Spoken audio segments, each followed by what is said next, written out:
Tillet y Francis descubren en 1930 una proteína que se encuentra en el plasma y se incrementa durante los procesos inflamatorios y tiene la capacidad de unirse a un carbohidrato de un neumococo, específicamente en su cápsula que se llama carbohidrato C.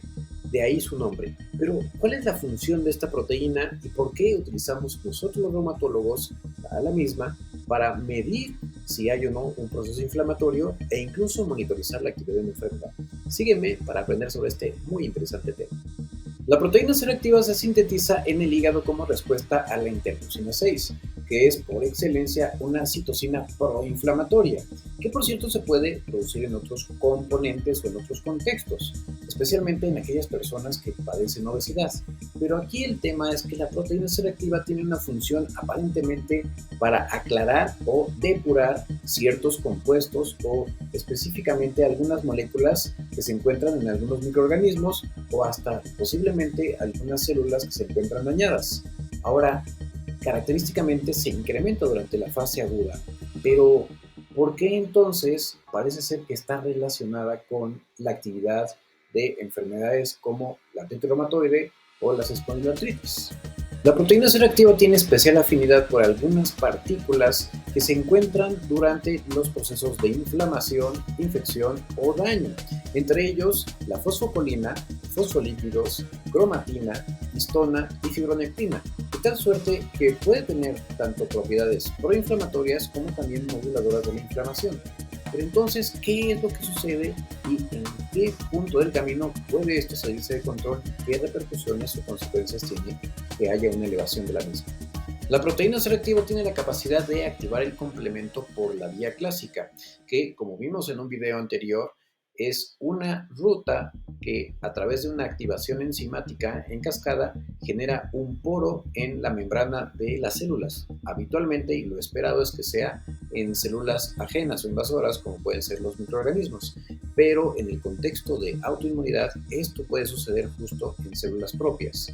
También otra de las cosas es que puede activar a los receptores FC de los fagocitos, que son receptores especialmente diseñados para producir o para favorecer un proceso llamado fagocitosis a través de la opsonización, es decir, que hace más atractivo que una célula o un detritus, un desecho vaya, sea posiblemente comido, o tiene mayor facilidad de esa manera de ser comido por los fagocitos. Ese es el proceso llamado fagocitosis. Aquí es donde precisamente la proteína C reactiva puede convertirse en una parte importante en los procesos autoinmunes, como por ejemplo en la púrpura trombocitopénica autoinmune.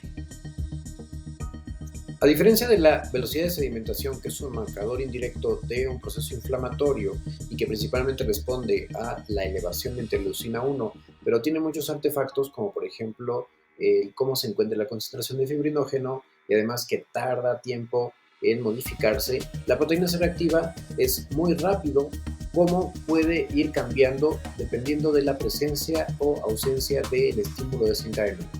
Entonces, cuando dicha proteína se eleva, lo hace en el contexto de una inversión que todavía se encuentra presente, de igual forma que cuando baja nos habla de que muy probablemente esta situación ya está remitiendo. Algo que es fundamental que tú no debes olvidar es que la proteína C reactiva es un marcador indirecto de la producción de interleucina 6 y muchas cosas pueden producir una elevación de la misma. Y algo también de gran trascendencia es que ciertas patologías de base pueden mantener una elevación, como por ejemplo es justamente la obesidad, y a mayor obesidad, mayor elevación o mayor persistencia. Así que siempre la proteína C reactiva debe tener detrás un juicio clínico para realmente considerar cuáles son sus implicaciones. Y por otra parte, es algo también de gran trascendencia que en una misma patología otras condiciones pueden incrementar la proteína C reactiva. Por ejemplo, en el caso de una artritis reumatoide, un incremento dramático de la proteína C reactiva puede, además de indicar un proceso de activación de la enfermedad, la presencia de una infección. Por eso, el juicio clínico nunca puede ser sustituido por un laboratorio y todo esto debes consultarlo con tu médico de confianza. Recuerda que siempre es lo más importante el juicio clínico para hacer una interpretación correcta de cualquier resultado. Así que esto discútelo con el médico que te solicitó el estudio, porque siempre debe haber detrás una razón, una justificación de por qué solicitar. Y lo que yo te voy a dar son algunos lineamientos generales que te pueden orientar a más o menos por dónde puede estar la situación. Pero como ves, aquí están miligramos por decilitro y hoy todavía muchos laboratorios utilizan miligramos por litro. Por lo tanto, siempre debes basarte en los rangos de referencia del laboratorio en donde se llevó a cabo el estudio. En términos generales, de 0.3 o menos miligramos por decilitro se considera normal. De 0.3 a 1 miligramo por decilitro, conforme va habiendo esa elevación, hablamos de una elevación más o menos pequeña o que puede estar todavía dentro de un rango normal, dado que esto puede presentarse, por ejemplo, en condiciones tan fisiológicas como es el embarazo, o bien también en contextos mórbidos como la obesidad, la depresión, la diabetes, el resfriado común o el catarro común, la gingivitis, periodontitis, el hecho de que una persona sea sedentaria, el que sea fumadora o algunos polimorfismos genéticos, o sea, situaciones genéticas que así como algunas personas las llevan a sintetizar más colesterol que otras, igual algunas las lleva a sintetizar más proteína C reactiva o más interleucina 6. De 1 a 10 miligramos por decilitro ya estamos hablando de una elevación moderada y puede encontrarse en algunas alteraciones o enfermedades sistémicas como la artritis reumatoide.